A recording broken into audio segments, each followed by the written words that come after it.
McGregor welcome you to a place where all kinds of phenomena flourish. Voices whisper ancient secrets, signs and symbols are abundant. UFOs, ETs, ghosts, and even the dead move about freely.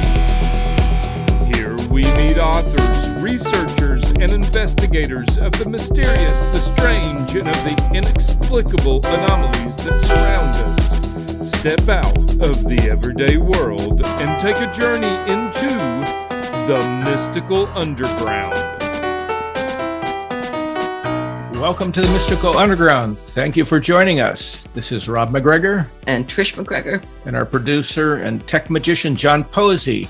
You can go to themysticalunderground.com where we make regular blog posts and where you can find out about our books. Among them are Phenomena, Harnessing Your Psychic Abilities, The Secret of Spirit Communication, Sensing the Future, and Aliens in the Backyard. Our upcoming book is called The Shift, Reports from the Mystical Underground.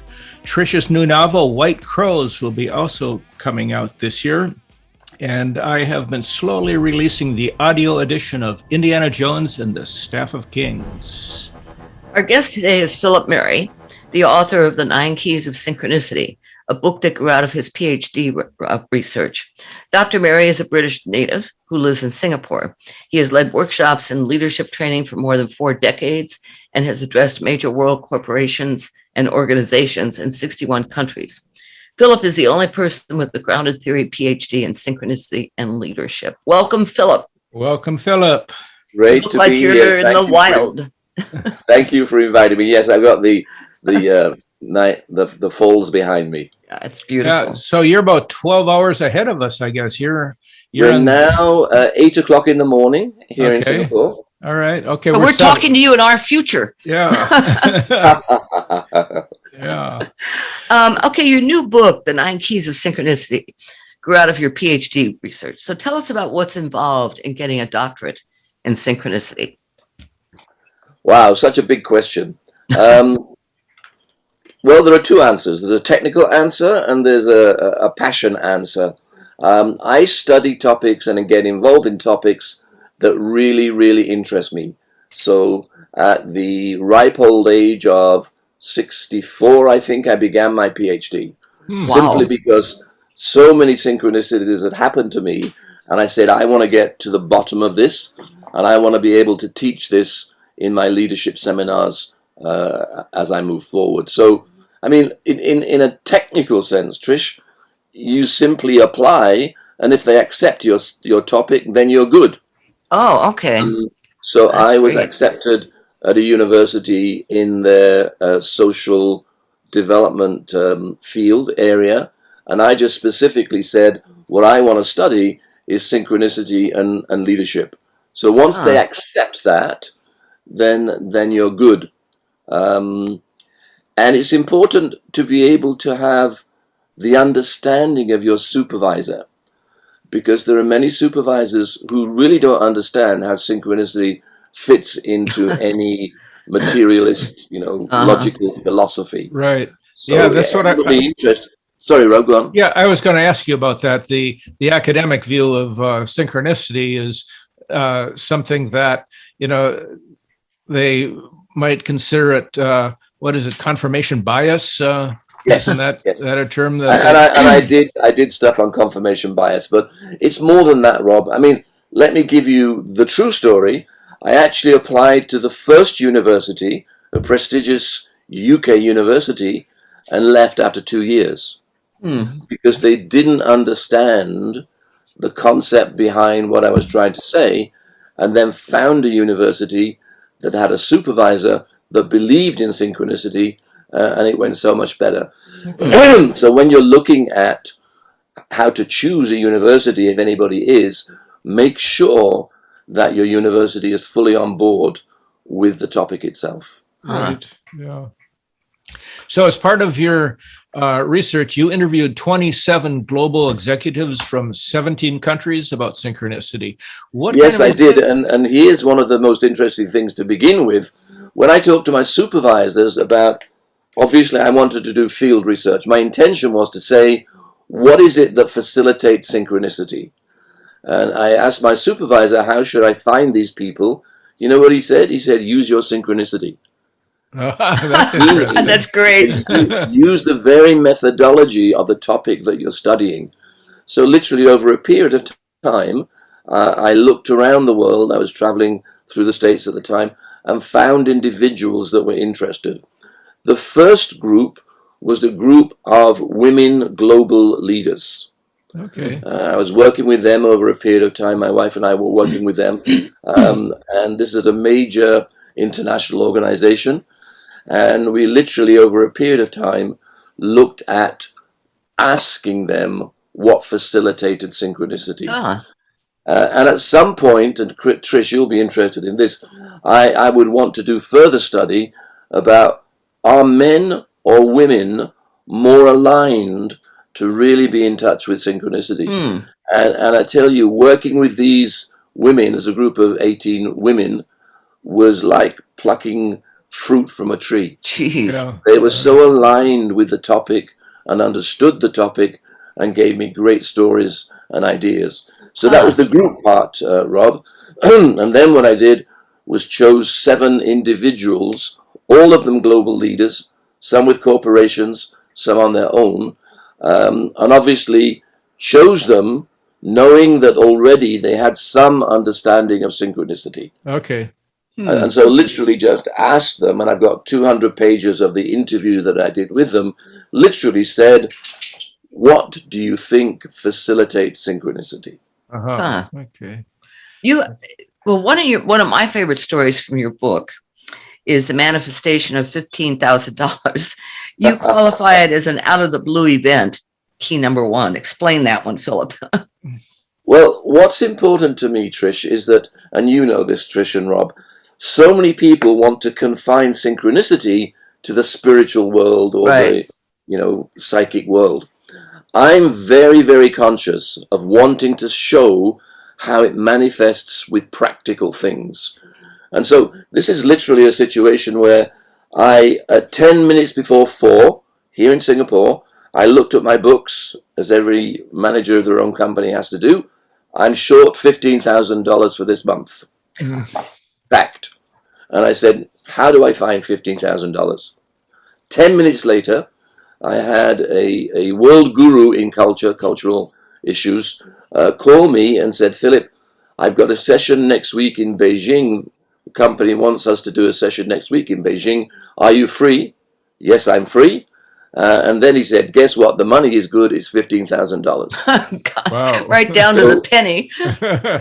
Within 10 minutes of me wanting that, it happened. Now, how does it happen? God knows. And what I think is important, a lot of people want to be very precise and say, this is exactly what synchronicity is. It's this, it's this, it's this, it's this. Synchronicity essentially is a mystery. We try to understand what we think is behind it these days, God, quantum physics, whatever it might be, and I explore all of those things. But when you ask me, how does this happen? I just have the answer. Sometimes in your life, you need stuff and it turns up. Yeah. And so my explanation of the 15,000, it means synchronicity kind of gets involved in the practical day-to-day stuff, like you need money. Why it happens, at the end of the day, we don't really understand. That's true. That's true. Yeah. That's absolutely It's a mystery. true. Yeah. So you mentioned a very interesting synchronicity involving Winston Churchill, and I'd never heard of this one. It's interesting. Can you talk about that? It comes, Rob, from a book, and I don't know, again, what's behind it, why it happened. It came from one of his great biographers, a guy called Manchester, and it comes from the book he wrote on Winston Churchill. And so literally Winston Churchill was at school, and he's wanting to get to the next level in terms of a higher grade to be able to do more sophisticated studies, and he had an exam. And one of the exams was to be able to talk knowledgeably about a particular country. They didn't know which country it was. So that evening, he actually put lots of names of countries in a box and drew one of them out. It was New Zealand. And then he spent the rest of that night studying everything that he could about New Zealand. And guess what? The following day, when they said, "Oh God, the country we're choosing is New Zealand." Now, Oh, God. again, synchronicity. This happens to so many of us, right? But and I guess what I want to do is normalize synchronicity to be an everyday normal situation. Now, how did that help Winston Churchill? I really don't know. But it allowed him to go to a higher level in his studies and opened all sorts of doors for him, I presume, in his own life. So look, search, Rob, for the book by Manchester, autobiography of Winston Churchill. Excluded there. Okay, cool. Okay. So key 2 is called Connecting the Dots and is about interpreting the message any synchronicity conveys. You have a cool story about a freedom fighter's dream that related to a past life and that played out in real life the next day.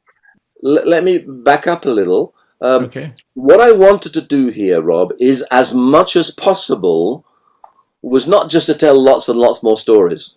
I think we're at a stage in synchronicity studies when we need to begin to have a system and a model as much as we can, because remember, synchronicity is always going to be mysterious. But I wanted to chart what these 27 people said about what causes it. And so the first 3 keys are to do with the day-to-day of how it happens. And so the first key is all about notice unusual things that happen in your life and seem to come together. The second key is connect the dots, meaning something happens to you and then connect the dots is, what is all this about?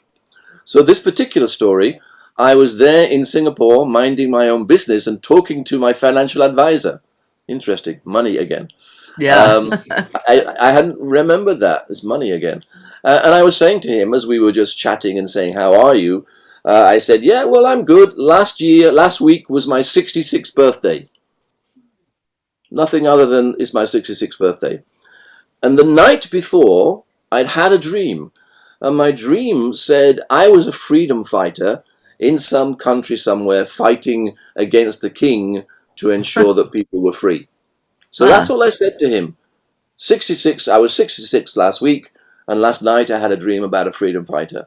At that precise moment, I looked to my left, and there was a guy walking past me who had on the back of his t-shirt 66 freedom fighter. Wow. That's very incredible. words that I just used. Now, fortunately, I had my wits about me, and I chased after this guy, didn't talk to him, took a picture of this t-shirt, which I've got, and actually the picture is in my upcoming book. So, to me, when stuff happens to us, and it happens to all of us all the time, the first thing to say is, what's that all about? And try to figure out connecting the dots of what's going on in your life. Now, my interpretation, it took me a day or two to really understand what this was about. 66, the week before my birthday, I'd submitted my dissertation for review. Now, 6 in the Chinese language, and majority Chinese here in Singapore, 6 means luck. So 6 and 6 means double luck. Wow. So I took that to mean, so here's me connecting the dots, I took that to mean that I would be lucky in the presentation of my dissertation and it would be approved. Freedom fighter was more difficult to think about, but has really become a keystone. What I think we're about, Rob and Trish and me, in the study of synchronicity, is to enable people really to understand what they're about in their life. Right. Many leaders, many organizations don't believe in synchronicity. And they are constrained by the Newtonian way of looking at the world. Excuse me. By the Newtonian way of looking at the world. And when I teach my seminars on synchronicity, people say to me after they hear what I say, that makes me so free. So freedom fighter, I took to be my life mission to enable people to be free of the Newtonian logical constraint that stops them seeing these things. Philip, I like that. Your 66 Freedom Fighter synchronicity reminds me of my 666 Yeah. Zen synchronicity. Oh, I don't know that, Rob. Tell him. Okay.